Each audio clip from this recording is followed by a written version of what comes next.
Hi, I'm Sandy Eichel. I'm an out entrepreneur and I'm excited to be with you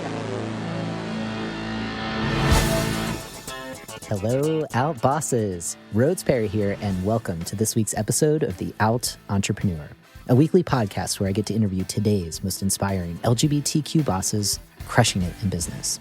And on this week's episode, I am super excited to be interviewing Sandy Eichel, who is joining us all the way from Madison, Wisconsin. So, Sandy, are you ready to inspire fellow Out Bosses? I'll do my best. Awesome. Very cool. All right. So a little bit about Sandy. She is a financial advisor, writer, and professional speaker about authenticity, diversity, and inclusion. As an open gay woman in a very white, straight, conservative male industry, she has forged a way to be her authentic self and to help create more inclusion in her industry and others across the country. She started a nonprofit initiative in 2016 to help underprivileged kids in Madison called Joyful Futures through music, which is so cool. This is awesome. So Sandy, thanks so much for taking time out of your busy schedule to be on the show. Just to kind of like fill in a little bit more about your bio, why don't you tell us just a little bit more about your business and what makes it unique? I think what makes my business unique is that I'm not just one thing. I wear lots of hats, and I think lots of entrepreneurs out there can relate to that. I have a financial practice and have several employees in that and work with mostly diverse people because as you said in the intro, the industry tends to be pretty straight, white, conservative, Christian. And those aren't usually my tribe. So I work with a lot of people all over the country, and that sort of bloomed into a speaking business where I do keynote speeches at various organizations, including in financial services, and do some diversity and inclusion work with those companies to try to help them create more inclusive environments so that not only they can recruit more diverse people, but they can retain them, that they have a culture that's ready for them when they show up. So my passion is really around that whole idea of people being able to bring their entire authentic selves to work, whether that's in the industry that I'm in or in other industries. And then how they interface with me as an advisor is making sure that they can be their authentic selves as clients, that they don't have to hold anything back, and that I can help them really get to the goals that they want to accomplish. So that's a lot. You're doing a lot, and it's you started out in this pretty dusty, as you said, conservative, mostly white, male dominated industry. And I'm curious, like your motivation, clearly your passion, you're purpose driven. What was the spark to get you started into kind of recognizing, okay, I can carve out my own space here. I can be my own boss. I can do the speaking thing, and I can really change the world to be a place where authenticity in the workplace is possible. Like, what was that moment? When did it happen? What was going through your mind at that time? Well, I think the spark for it for me was out of necessity. And I think a lot of times that's what happens to us is that, necessity is the thing that kind of kicks our butts into doing that. I really needed to find a career both for myself and my spouse at the time that would allow me to have more security. And when I looked at financial services, I saw a huge niche that had not been filled, an opportunity that even though it walked in feeling like I was an alien visiting another planet, I thought, my people are, the people that really would relate to me are not being represented here. And they do not have service providers that they can come to and feel safe with. And I'm a good teacher and I've always loved teaching. And I thought, well, I want to teach this. I want to make sure that our community has more support, more education, and, advisors that they can trust. And I also had a passion to bring on other financial advisors who are LGBTQ and people of color and women so that we could change the face of what this industry looks like. So that was kind of the spark for me, is just like, hey, there's this opportunity, I want to fill it. And then as I started working in this industry and I started talking to tons of people, especially other straight white guys who are advisors, I saw that there was just this huge, not just need, but desire to change, that they didn't know what they didn't know. And that this personal relationship they were developing with me, as for some of these guys, was the first LGBT person that was out that they knew well, was really changing their perspective and the way they look at things. And I thought, wow, this is another opportunity for this industry to change, but there's got to be more of us, and we've got to be, they need to be hearing our voice more. So I didn't ever set out to be a professional speaker, but I have kind of an interesting backstory of my life. I was asked to speak at a conference. They said, hey, you've got a pretty good story, and, you present well in front of people. You want to give a talk? And I was like, sure. And that sort of blossomed into this other business that really is part and parcel with my financial planning business of going around the country and working with companies and doing talks about my story, as well as how does that then relate to what does authenticity have to do with diversity and inclusion, and how do we bring that into the workplace, since the workplace is supposed to be so formal and, this is where we work, and, who cares about your personal life? Yeah. When did you kind of break out and start your own business per se? How long have you been doing that?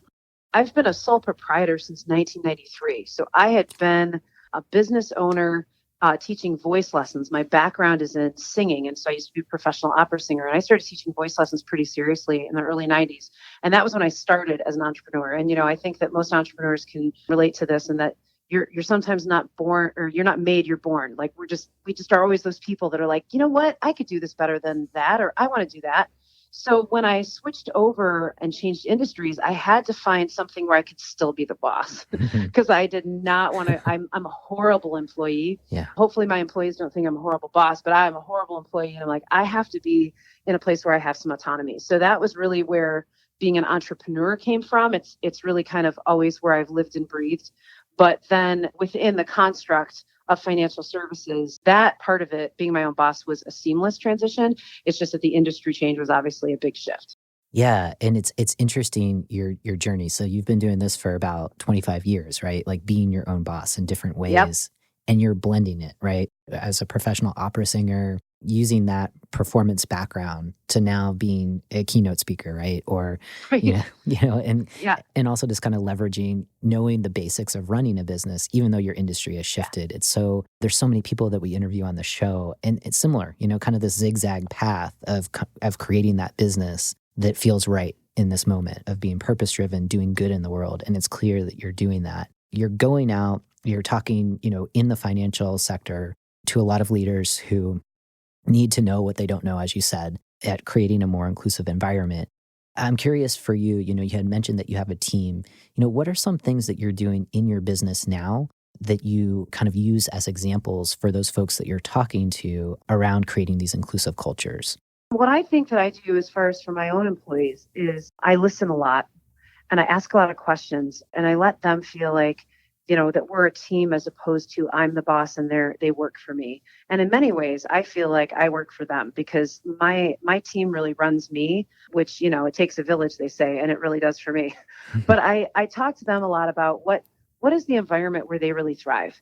When you find people that are the people that you want to have in your life as far as employees, then I feel like it's a huge responsibility, and it's a responsibility that we have as bosses, to create environments where those people can really do their very best work, where they're being listened to, and that not only are their, physical needs taken into consideration, but the emotional things too.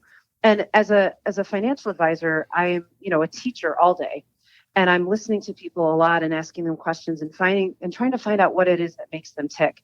So I do the same thing with my employees. And we talk a lot about what are their goals and what are their dreams and what are the things that they really like. So my director of operations, for example, loves the beach. She would live on a beach if she could. So we've turned her office into, I told her, pick out some great pictures and we'll put them on, big canvases and put them in your office to make it feel as close to the beach for you as possible, so that you are surrounded by things that make you feel really authentic and feel really at peace, so that you can do your job in the way that you see fit. And then also, my team is all about fun. My employees really like to have fun, and so do I. We take our work very seriously, but we don't take ourselves too seriously. And I think that's an important part of it too, is that we sometimes have to give ourselves permission as bosses to have fun with our employees. Yes, there certainly are some boundaries there that you need to be able to set, but you also need to connect with them as human beings. And I think it's that same thing on the inclusion side that a lot of people miss too. When you connect with a person as a human to human, regardless of who they are and regardless of who you are, good things happen. And that we obviously put people into boxes a lot and say, this is this person and this is this person. And we don't even realize that we're not creating an inclusive environment. But it's that personal connection. It's that one-on-one that changes people and the way that they look at things. And so that's really what I try to build, not only my own team, but teaching people outside of that how they can build more inclusion, is to be curious and to listen. Absolutely. Absolutely. That's the emotional intelligence and also the cultural intelligence. And just to kind of tune into to what your folks want, just the example of creating a beach environment, right? In Madison, Wisconsin, and your offices, right? Like, I want to go there now. I want to check that out, right? And I'm sure that makes a world of difference. It's this multi-sensory environment that your team gets to have. And the fact that you're willing to kind of customize and just really recognize the things that light up your employees is so huge. How long did that take just to kind of have that conversation? And some folks feel like this work is really complicated and really hard. And I feel like these concrete examples are so helpful. Do you find that when you're out and speaking, when you give these types of examples, that you see the lights in some of the folks that are in your audiences kind of light up? Or does it feel like you're moving the needle when you share those examples? I think sometimes it does. And I think that, just having people be their authentic self and encouraging your employees to be their authentic selves and to have fun and to be whatever they are starts from us. And I spend a lot of time talking to audiences and working with groups on that part of it. You can't really create a safe environment for your clients. You can't really create a safe environment for your employees and create an inclusive environment if you first aren't willing to stick your neck out and be who you really are. Yeah. Being vulnerable is a definitely one of the most important things about being a leader. And we have to lead that. We have to start by putting our heart on our sleeve and saying, this is who I am, so that other people feel comfortable for them being, who they are. So it really is about, and that I see light bulbs, turn on in people's eyes, because they realize that there are places and ways in which they do not bring their full selves to work. So how can they possibly encourage others to do so? So it's really starting from within to that place. And then it's a much more easy transition when you've started to, it may not be easy to do, but it's an easier transition to encourage people to be their authentic selves when you've already done that work. That being said, a lot of these people are fighting through a lot of their own crap. Mm-hmm. To these leaders and these people and these who are trying to create inclusive environments have to do some pretty deep personal work for them to bring their authenticity to work. So that's really the starting place. Yeah, it sounds like you're in the work that you're doing with leaders, really giving folks permission to share a little bit more about who they are, why they feel passionate about what they're doing. Hopefully they feel passionate about what they're doing. What brings all of them into the workplace, and that actually helps build that collaborative environment that you've been so successful at creating in your own business. And I think that's awesome. You are doing so many different things, both in your business and through the volunteer work that you're doing right now. With respect to your business, what's making your heart sing? What's really lighting you up, getting you out of bed every day to be like, I can't wait to do this thing? Honestly, I love my clients. I get such a kick out of coming to work, and I'm so lucky and grateful that I get to work with people who are as awesome as they are. My clients give me a ton of energy, and the trust that they instill in me and the laughs that we have, and just, it's great. I'm sitting right here right now wearing a, believe it or not, wooden bow tie. Yes. That one of my clients sent me as an early birthday present that I wore to work today. And people are like, oh my God, that is so cool. I'm like, yeah, one of my clients sent this to me. So I clearly have the best clients in the entire planet, and that gets me out of bed. And I get super jazzed about going in front of audiences, and this may sound masochistic, but going in front of audiences that are of people that are probably have never met or seen anyone like me before, or have never heard a message like this before. So yeah. I've recently done work with the Army, and when I go into these kinds of places, these are not the places where you're like, yeah, super LGBT friendly, like, yeah, super female friendly, like super funky, like, nope, everything's really buttoned up and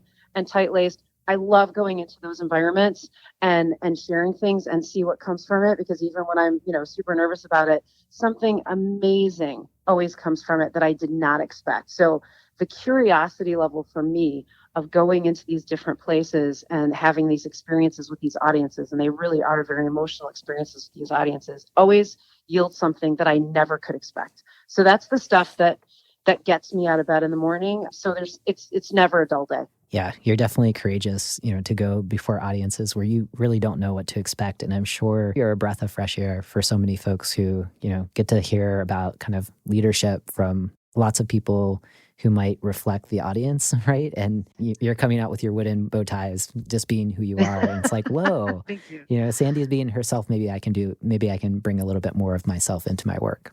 So we're going to take a quick sponsorship break. And when we come back, we're going to talk a little bit more with Sandy.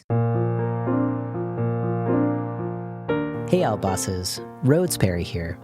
As you all know, part of my passion for this podcast is to empower you and fellow LGBT entrepreneurs to cultivate a feeling of purpose and belonging in your business. To know that you can show up and be the most authentic version of yourself. Purpose, belonging, and workplace culture are concepts I take seriously in my own consulting business. In fact, I'm on a mission to empower leaders just like you and those on their way to joining us to cultivate cultures of belonging. In my upcoming book, Belonging at Work, I share some of my personal struggles of coming out as a trans guy in the workplace and how I leverage this experience as one of my business superpowers. Now, I'm on a mission to support you in taking simple actions that will make a world of difference for anyone who has ever felt as if they needed to hide important aspects of themselves on the job. When you commit to purchasing a special, limited edition copy of the book, a portion of your purchase will support expanding workplace opportunities for fellow transgender and non-binary people. An added bonus, your story about what it means to belong at work will be featured on the book's website to inspire others. You're ready to belong at work now. To learn more, visit rhodesonamazon.com or text 444-999 and type the word belong. Again, that's rhodesonamazon.com or text 444-999 and type belong.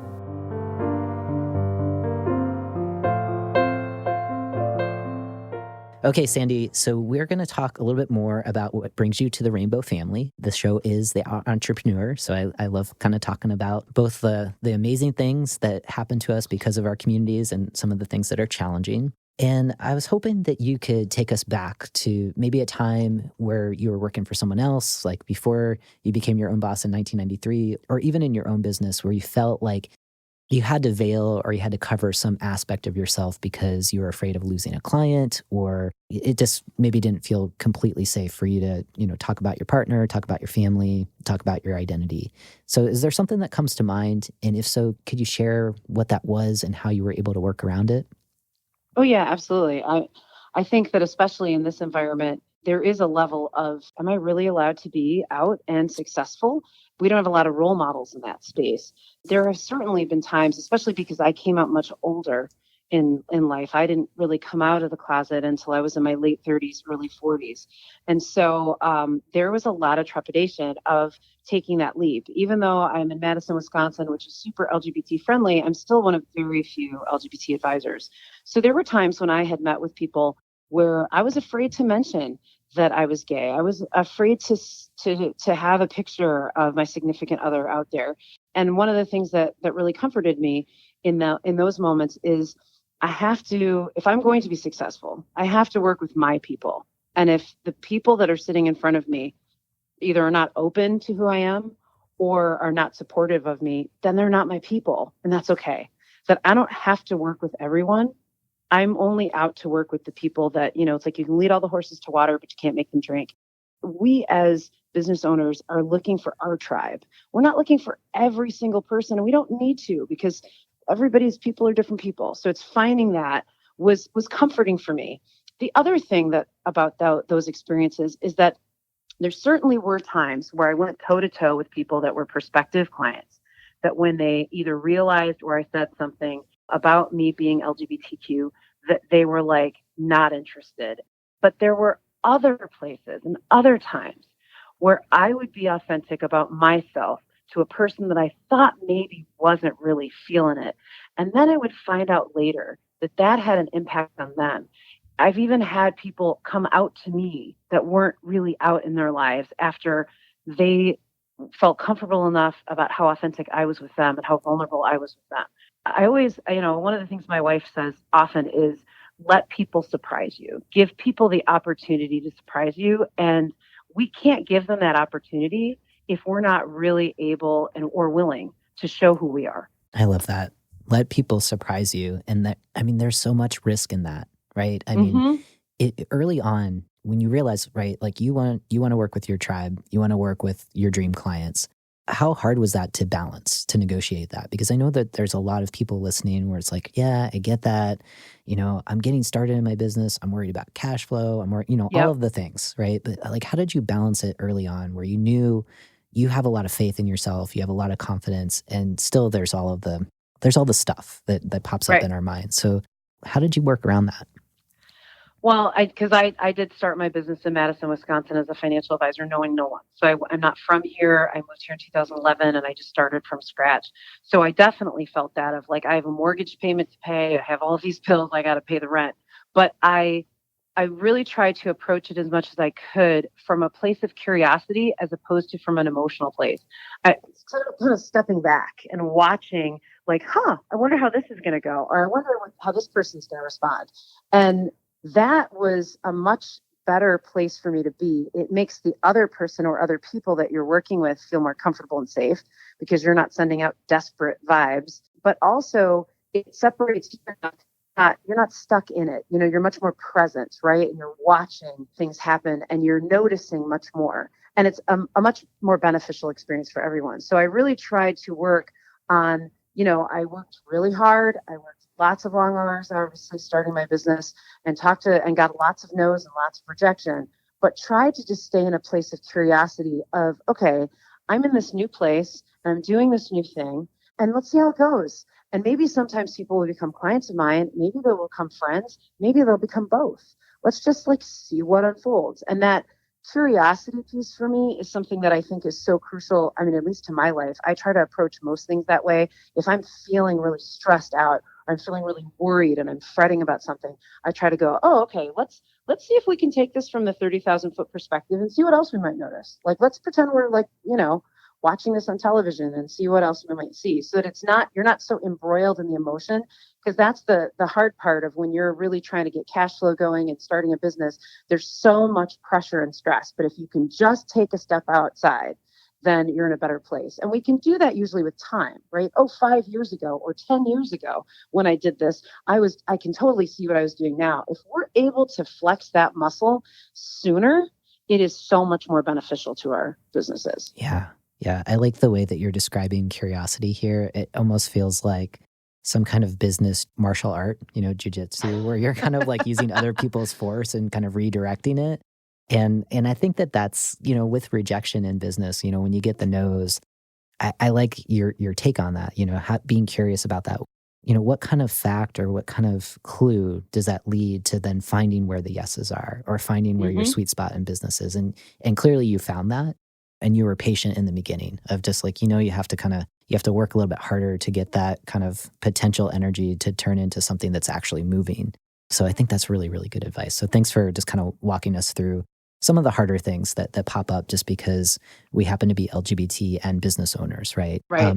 The show is definitely strengths based, right? I mean, that's totally my style. And this next question I really love, which is just kind of considering the lived experiences that you've had within the Rainbow family. How does that translate into maybe having competitive advantage, right, in your business, right? Do you view yourself as having some kind of LGBT superpowers from your lived experiences that you can translate into business just to be better at what you do? Yeah, absolutely. I think if I had a superpower, it's empathy. I've been through a lot in my life, and I think a lot of us in the Rainbow family have been through a lot, a lot of us have been through a lot of trauma. And I think that skill of having empathy and creating safe spaces for people where they can tell me anything, and they do, and that they know that that's going to be sacred, and they're able to do that. That is something that is not necessarily a trait that most people associate with a financial advisor.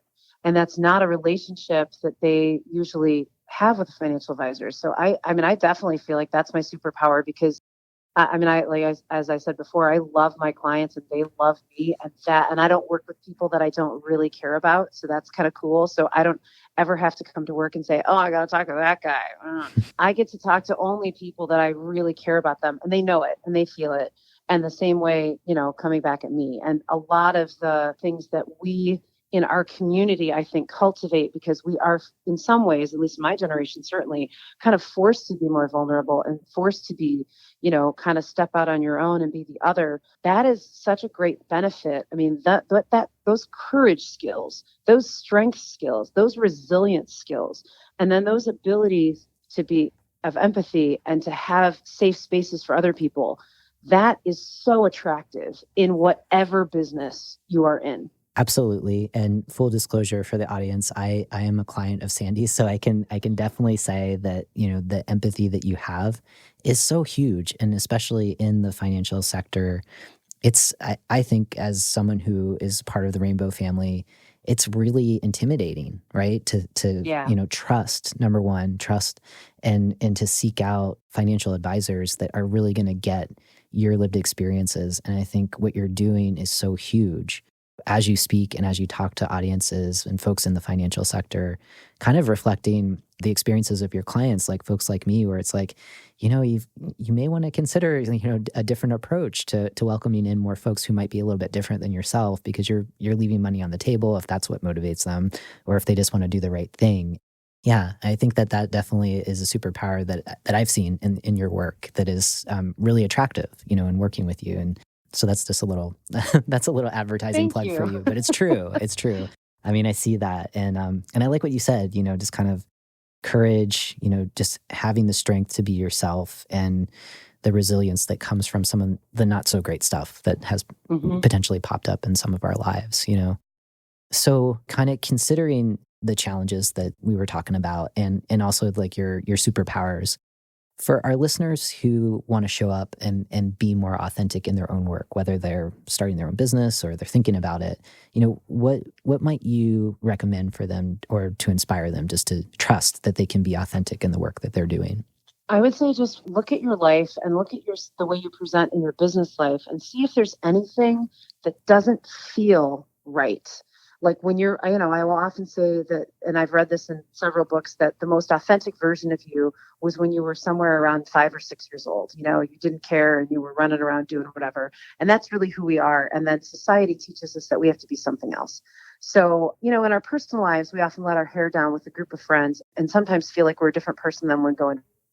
Think about some of the ways in which in the workplace, whatever that workplace looks like for you, that you're hiding something about yourself, either out of fear or out of safety, or, because that can be related, or just a way in which every time you do a certain thing or you're in a certain context, you feel like something isn't quite right. It doesn't feel comfortable to you. Those are the areas that are, like, people call them red flags. I call them gold. Look for those nuggets that you can go, oh, that's where I'm not showing up as the real me. That's where I'm hiding that part of myself. I mean, because when you give yourself the liberty, you allow yourself to show a little bit more of yourself at work, it frees other people to be more of their authentic selves too. And you will feel better and have more energy and less stressed out when you're really bringing as much of yourself to the party as you can. But it doesn't have to be all at once. It can be one thing at a time. You can just bring in something that you've set on your desk, even, that every time you look at it, it makes you smile. I have an autographed tennis ball that Billie Jean King signed a couple of years ago, which is like, I'm not a sport person, but like, that's the sports memorabilia that I will take to the grave. Every time I look at that, I smile, and I'm looking at it right now. Having stuff around you that reminds you of who you are is going to really help that environment for you and the people that you work with, or their employees or colleagues. I love that. It's almost like this anchor where it's just like, if you're feeling ungrounded or something has totally rattled you, right? Like, you can look at that tennis ball or whatever the thing is that can bring you back to your younger self, whenever that was. So I like that. I really, really like that. Thank you. Thank you for walking us through that. One final question, just kind of in this section, as we build our businesses, as they continue to grow and thrive and be super successful, I like to ask folks around ways that you're using your business as a tool for social good for LGBT communities. And I know that you've started a charity. I'm curious, like, are there specific ways that you are giving back to LGBT communities through your business? Oh, absolutely. Well, I'm a supporter of many organizations, both here in Madison and outside of Madison, that are LGBTQ, and work on several boards in that realm. And the kids that I work with in my nonprofit who are super awesome are 86% of them live below the poverty line. And many of these kids, as many of us know in the LGBT community, the younger generations are thankfully much more able to be out than we were. That generation is certainly the case. These elementary school kids, many of them are queer and they already know that they are at those young ages. And it feels so spectacular to work with them and support them in a way that they can see me as a an out person that is successful and that is also cares about them. And I think that's really important too, is for those generations, they look up to us and they go, hey, if she can do it, then maybe I can as well. As far as how is my business supportive of that, not only with money, but with time. And I try to get my clients involved in all the crazy business that I'm involved in. So all of the nonprofit stuff that I do, I sort of like, hey, you've mentioned to me that you want to do more of this. So why don't you come to this event and why don't you do that? And I'm really good at like lassoing people into all the mischief that I'm up to. And that feels really good too, because I think at the end of the day, all of us really want to do good. We all want to support our community, and a lot of us don't know how. So I think, it can be helpful sometimes to just invite people into that. Yeah, I love that you are an ambassador of of kind of championing local LGBT work. Maybe it's on the national level, global level, but just kind of educating clients who may not be as invested as you are to think about the ways that you can do that, and also just being a mentor for younger people who, which you're right, it's super amazing to see so many young people come out, and some who are lucky to have that family acceptance and support. And regardless of if that support is there or not, like, you are this possibility model. You're a model of success to give hope to younger people, which is so important. So thank you for doing that. So I'd like to kind of shift and talk a little bit more about mindset.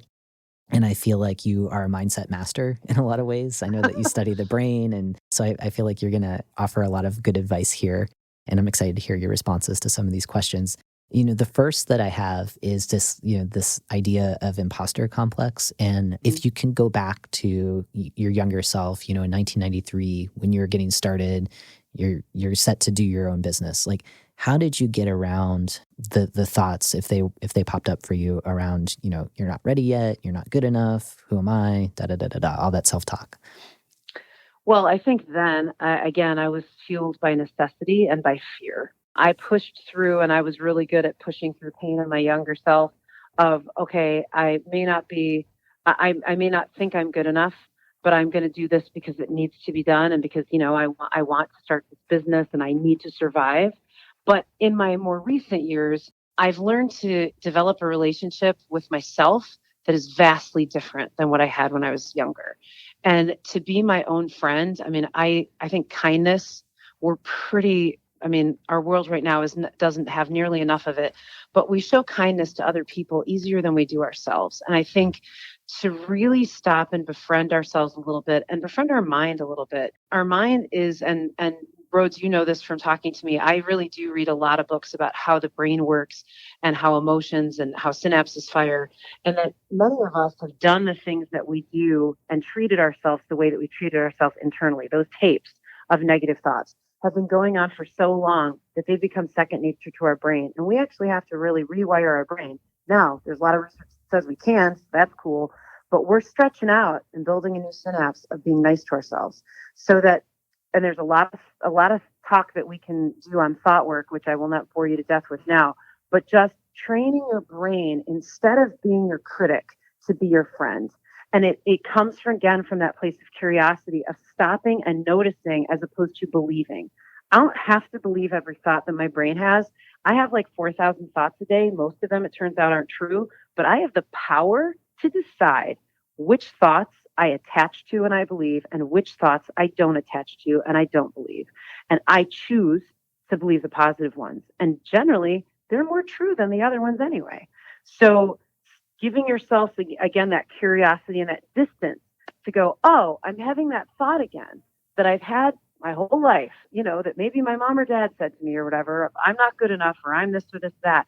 Oh, there's that thought. And I see you. Like, I see you thought, but I choose not to attach to you because it turns out I choose to attach to these positive thoughts. A follow-up question on that. So, it sounds like you've done a lot of the work of just observing and recognizing these thoughts and trying to maybe not believe them or judge them, but just kind of notice them. So Yeah. what was the work that you did to get to this place, to go from that kind of I'm surviving in business, I'm fearful, Yeah. to, oh, these things are happening and 99% of these thoughts aren't real. I'm going to keep focusing on what I'm good at. Right. Well, for me, it was really, I mean, this may sound basic, but learning to actually breathe and connect with my body. I think that for most of my life, I was a floating head of stress who did not even realize there was anything below my chin. And it turns out I did have a body underneath that. I was completely not attached to it unless I was singing, which was ironic. That was the only time I was really attached to my body. Mhm. So learning to breathe, to pause, to be present, learning to actually be present in the moment instead of in my head scrolling in the past and the future was the first step for me to connect with the thoughts that I want to connect with. And this is all stuff that was not self-taught. I read a ton of books. I'm an absolute junkie when it comes to books like, Eckhart Tolle, Martha Beck, Byron Katie, these kinds of folks that talk about how you really change the way you think was super important to me. And then it's a muscle like anything else, acknowledging the fact that if I want to get in shape, I need to move around more. And if I want to think better thoughts and I want to be more positive, I have to practice being positive. Yeah. Like it's a muscle that needs to be flexed. And a lot of us in the Rainbow family have been through a lot. We have a lot of tapes that have been playing in our head for a long time. So I think it's even more important and more critical for us to go through those and noticing them is the first step. And then kind of digging into them and seeing if any of them actually have truth is sort of the second step. What I've uncovered in a lot of my own thought work is that a lot of the lies that I told myself for years were just that. They were lies. It turns out that they weren't true. I was just taught improperly. My brain was just trained improperly. And now I have the opportunity to retrain it at any age.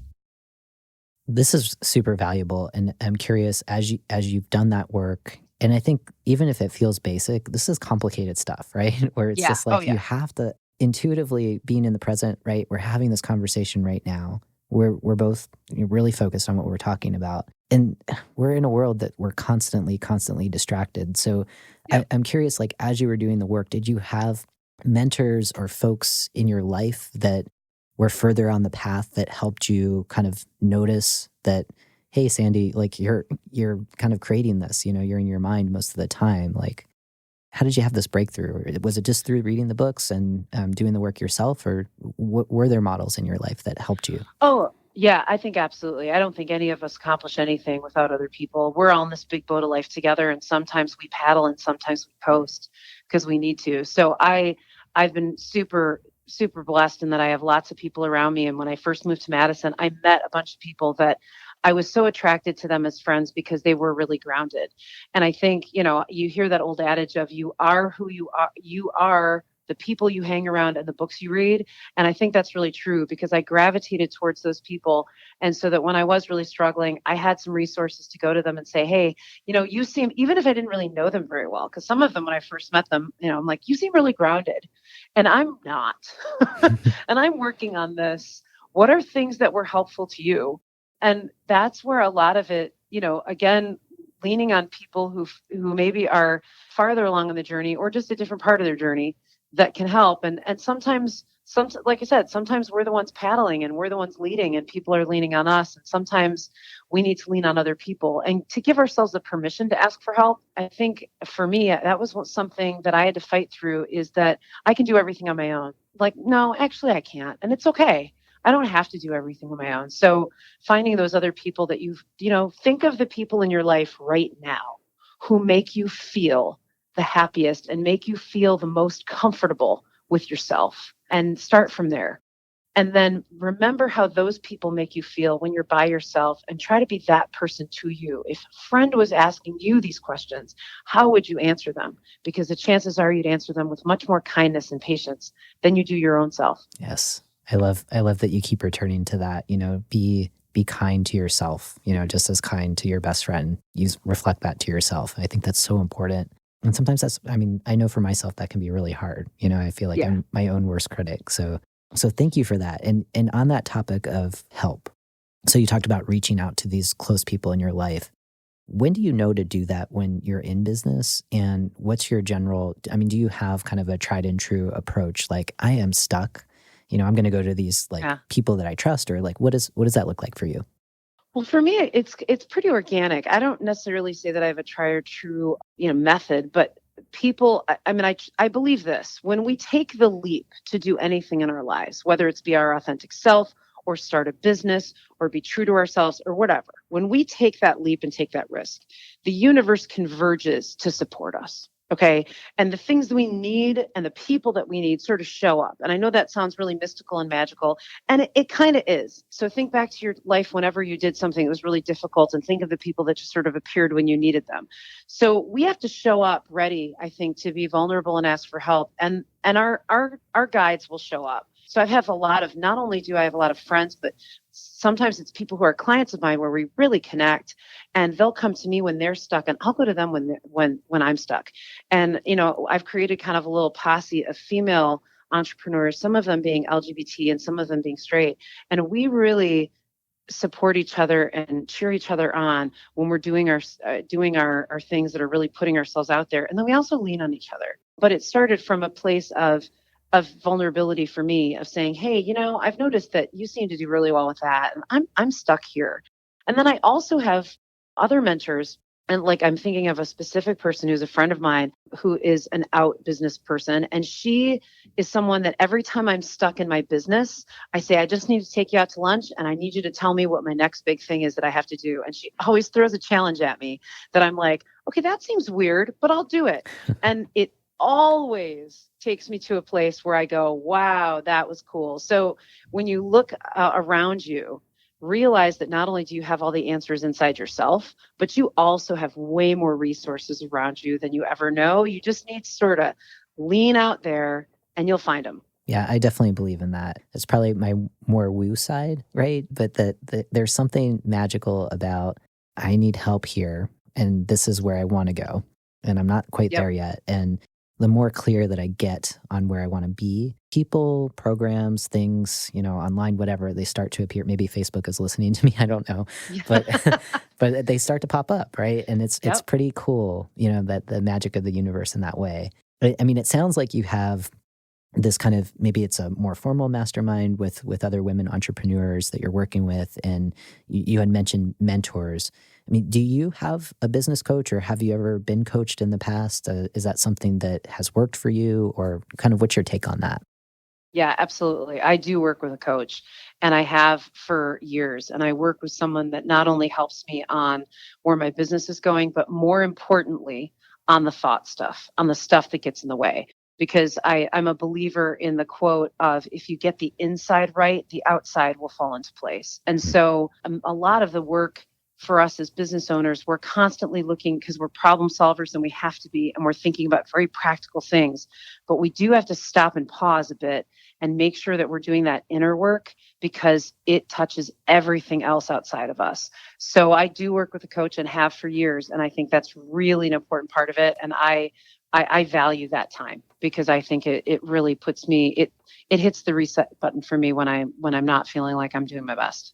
Okay, so I want to get this right. So the quote, I really like that. If you get the inside right, you'll get the outside right. Did I get that right? If you get the inside right, the outside will fall in place. The outside will fall into place. Okay, that is Yep. awesome. I feel like that's kind of tweetable, right? But I can't take credit for that. That is Eckhart Tolle. If you're not familiar with oh him, yeah, that is directly from The Power of Now. Okay, And so I just have a big dry erase board in my office that has all of these spectacularly magical quotes on them, and that's where I go for inspiration too. Yes. If I just need a quick fix, I just look at my dry erase board and I'm like, yeah. I love that. Yeah, no, I get that. Yeah. So this is awesome. So thank you for going through some of the mindset questions with us. So we are now going into our bonus round, where we'll have the chance to get to know Sandy just a little bit better, gain some insights on how we can bring our whole selves to work. And then we're going to learn one way that we can stay in touch with Sandy after our conversation. Okay, Sandy, are you ready for some quick fire questions? I'm ready. Okay. All right, here you go. So finish the sentence. As an out boss, I believe In having fun. Yeah. That's the key, right? That is definitely the key. So, do you have a mantra or a quote that you reference that helps you stay motivated in your business? If it's going to be, it's up to me. I love that. Is that above your desk right now? Yes, it is. Yes. Okay. Awesome. Very cool. So, can you share one personal habit that helps you master yourself in your business? Pausing every single day and breathing. Yes. Yes. You're really good at these. This is awesome. Okay. So, can you name one thing that you readily delegate in your business to stay good or to stay focused on what you're good at? My calendar. Yeah. Yes. Yeah.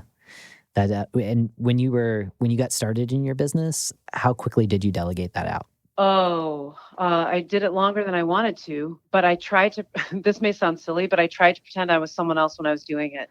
Does Yeah. that sound like the craziest thing ever? But I was like, okay, now I'm actually my associate and I'm going to run my calendar, but now I'm going to go back to who I am because I really don't like to do that at all. Yeah, no, that actually makes sense. I have a friend who is a solopreneur and she she has a separate email account and she has named it a different name than herself just to do that because she is similar. Yeah. Which Yeah. is, yeah, it's a mindset thing. That's helpful. So, what are you most grateful for as a business owner who is also an outboss? I'm grateful for the people around me and the people I have not yet met. Ooh, I like that. I like that. Okay, Sandy. So, can you share one piece of advice to inspire the next generation of outbosses to take that first entrepreneurial leap? Who are you not to be the biggest version of yourself that you can be? The world needs you to do whatever your thing is to take the leap into the abyss because if you don't do it, who will? Mhm. This is why you're a keynote speaker. That's awesome. This is awesome. This is very good stuff. So, Sandy, thank you so much for your time and for inspiring fellow outbosses. Before we go, can you share one way that we can stay in touch with you and learn a little bit more about your business? Absolutely. You can get a hold of me on sandyeichel.com on my website. It's SandyEichel.com. Or you can Google me and you'll see two websites that come up. One is my financial practice website and the other is the personal website I just mentioned, but I'm pretty easily tracked down. Awesome. Thank you so much. And for the listeners, definitely get in touch with Sandy if you're thinking about, your finances, where you're going in your life. She's awesome to talk to. And also, if you're looking for someone who can really inspire you, light up an audience, definitely kind of look into her keynotes. You're doing awesome work, Sandy. So I really, really thank you for your time. And for outbosses, thank you so much for tuning into this week's episode. It is always my privilege to connect with you and so many inspiring outbosses like Sandy. So for details from today's conversation, where to find Sandy's website, definitely check out the show notes. Those are over at outentrepreneur.com. Or if it's easier for you to text, you can just text 444-999 and type outboss, and you can stay in touch with the show that way. And as a next step, consider subscribing to the podcast, leaving a rating and review in iTunes, and being sure to share this show with a friend or a loved one. And for now, keep being your authentic selves 100% of the time.